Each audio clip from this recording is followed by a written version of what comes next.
Bhujbal helicopter प्रकरणाची चौकशी करणार, फडणवीसांचं वक्तव्य.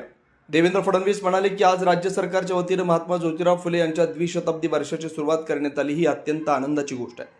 त्यांच्या मातृगावी खानवडी जिल्हा पुणे इथं जिल्हा परिषद शाळेचं उद्घाटन करण्यात आलं. जिल्हा परिषद आणि CSR पार्टनर्स यांच्या सहकार्यानं अत्याधुनिक शाळा उभारण्यात आली असून येथील लॅबही अत्यंत आधुनिक आहेत. CSR पार्टनर्सनी येथील मुलींना सायकली दिल्यामुळे त्यांना शाळेत ये-जा करणं सोपं होणार आहे. द्विशताब्दी वर्षाच्या प्रारंभी या शाळेचं उद्घाटन होणं ही अत्यंत चांगली बाब असल्यानं त्यांनी सांगितलं. महात्मा ज्योतिराव फुले आणि सावित्रीबाई फुले यांनी स्त्रिया आणि वंचितांसाठी सुरू केलेला शिक्षण चळवळीचा वारसा पुढे नेण्याचा प्रयत्न या उपक्रमातून होत असल्याचं त्यांनी नमूद केलं. राज्य सरकारने या संदर्भात प्रस्ताव आधीच पाठवलाय. देशात दोनच महात्मे आहेत, एक महात्मा गांधी आणि दुसरे महात्मा ज्योतिराव फुले. त्यामुळे कोणताही सर्वोच्च पुरस्कार मिळणं ही चांगली बाब आहे, मात्र त्यांचं व्यक्तिमत्व हे कोणत्या पुरस्कारापेक्षा मोठं आहे असं फडणवीस म्हणाले. तसेच नरेंद्र मोदी यांनी द्विशताब्दी निमित्त वर्षभर विविध कार्यक्रम आयोजित करण्याचा निर्णय घेतलाय. त्यासाठी मोठी समिती स्थापन केली असल्याची माहिती त्यांनी दिली.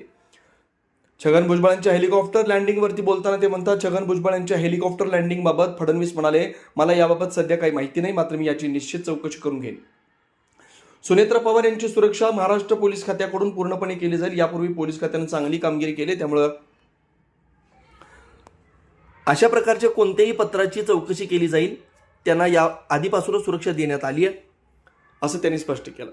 बारामती पोटनिवडणुकीबाबत बोलताना ते म्हणाले की मुख्य पक्षांनी सहकार्य केलंय, ज्यांनी सहकार्य केलं नाही ते केवळ प्रसिद्धीसाठी उभे आहेत.